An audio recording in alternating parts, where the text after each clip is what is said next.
Hello सांग मैंने जय जगन्नाथ। आज गोटे मजा मजबूतिया आम लंचटा होती देखो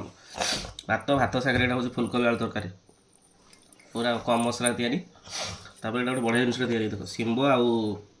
पोस्त बेसर देकी गोटे कराई शिंबर तापर यहाँ मजा बापा जाइए गाँव मजा आनी मजा तरकारी यहाँ गोटे पाग कर कच्चा लगा आपणकर आलुचप सिंगड़ा मिसिक गोटे पाग तैयारी कराई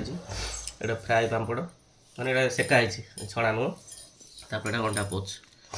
पूरा गोटे हेवी लंचटा चलो खाଇବା एंजॉय करिया जो मंजाटा गाँव आस टाउन मंजा मंजा बहुत डिफरेंट शिंब देख शिंब टाइम ना शीत दिन पूरा पोस्त बेसर फेसर पकई करा